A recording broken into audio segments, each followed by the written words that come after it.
درسقرآن.com کے پروگرام تجزیہ میں ہم حاضر ہیں۔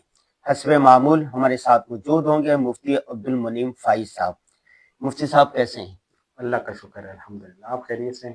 کیا موضوعات ہیں انٹرنیشنل اور نیشنل، بڑے بڑے موضوعات ہیں جو اس وقت میں سب سے بڑا ایشو پاکستان کے حوالے سے، ایک تو دہشت گردی ہے، دوسرا آئینی بحران جو پیدا ہو رہا ہے، اور پاکستان میں ایک تھوڑی سی کیاؤس پائی جاتی ہے اس حوالے سے، اور تیسرے نمبر پہ پاکستان کے اندر جو سیاسی اکھاڑ پچھاڑ ہے وہ بھی تھوڑی سی بڑھ رہی ہے، سیاسی عدم استحکام جو ہے اس کی آوازیں بھی سنائی دے رہی ہیں۔ تو پاک افغان تعلقات بھی تو ہے جی، پاک افغان تعلقات کا سب سے پہلا ایشو جو ہے وہ دہشت گردی کا ہے۔ پاکستان میں دہشت گردی کی ساری جڑیں اب آئیڈینٹیفائی ہو گئی ہیں افغانستان سے۔ جب بھی کوئی آپ دیکھیں کہ پکڑا جاتا ہے تو وہ کس سے رابطے، ہینڈلر اس کے کہاں ہوتے ہیں؟ افغانستان میں۔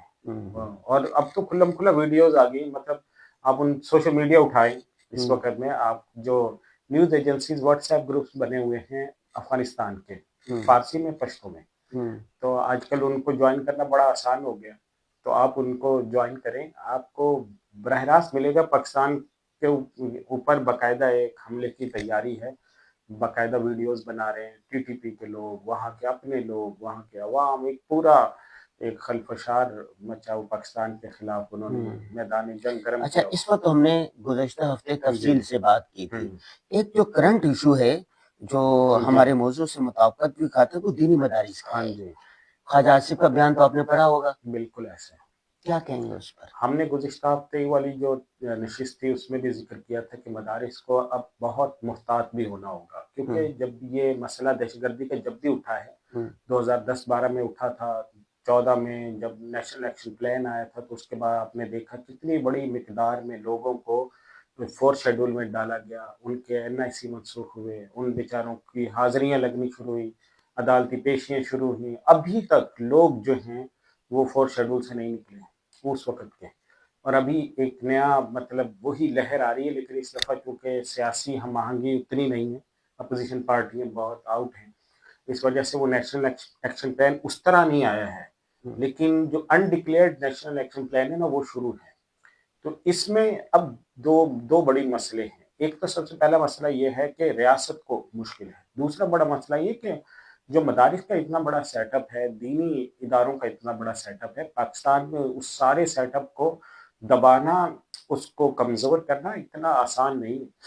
فائز صاحب، یہ جو بڑے عہدوں پر ہوتے ہیں نا، جب وہ غیر ذمہ دارانہ بیانات دیتے ہیں، اس سے ایک شدید انتشار پھیلتا ہے۔ اب پاکستان کا وزیر دفاع کو چھوٹی بات ہے، اتنا بڑا عہدہ ہے، جب وہ کہے کہ 80 کے دہائی میں جو نصاب بنایا وہ امریکہ کے کہنے پر بنایا گیا، اور بھائی وہ نصاب بنانے کے لیے کہا کس نے تھا؟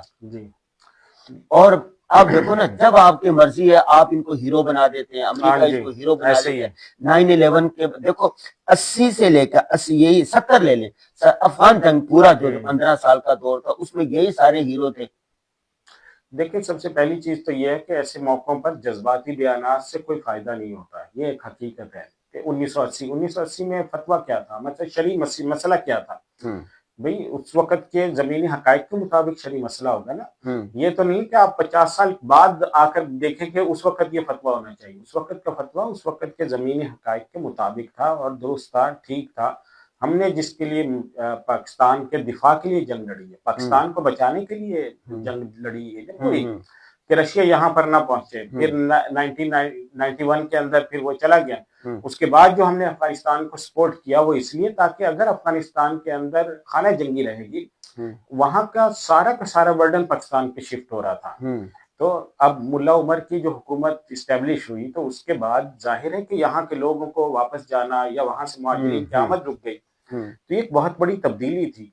تو ایک تو یہ حقیقت ہمارے ہاں لوگوں کو نہیں بھولنی چاہیے، دوسری بات یہ ہے کہ جو دینی مدارس ہیں ان کے بارے میں ایک سویپنگ سٹیٹمنٹ آپ اس طرح سے دیتے ہیں جیسے پاکستان جہالت کی یونیورسٹیاں کہہ دیتے ہیں، جیسے یعنی دینی مدارس پاکستان میں کوئی جس کے منہ میں جو دل آتا ہے وہ کہہ دیتا ہے، اس کو کوئی پوچھنے والا نہیں۔ ریاست کے بارے میں آپ پاکستان کی جو جغرافیائی سرحدیں ہیں ان کے بارے میں کسی کو اجازت نہیں دیتے، حضرت شیخ الاسلام صاحب نے بڑی اچھی بات کہی کہ پاکستان کی جو جغرافیائی سرحدیں آپ کسی کو اجازت دیتے ہیں کہ اس کے بارے میں کوئی بھی منہ میں آتا ہے وہ کوئی بھی فلسفہ جھاڑ دے؟ جرم ہے، جرم ہے، اس کو گرفتاری ہے، بالکل گرفتاری ہونی بھی چاہیے۔ اب اسی طرح سے پاکستان کی جو نظریاتی بنیادیں ہیں وہ انہی مدارس نے تو سنبھالی ہوئی ہیں۔ پاکستان کا مطلب کیا؟ لا الہ الا اللہ۔ پاکستان ایک اسلامی ریاست ہے۔ آئین کی جو شق نمبر 2A ہے، پاکستان کے اندر جو حاکمیت اعلیٰ اللہ تعالیٰ کو اقتدار اعلیٰ حاصل ہے۔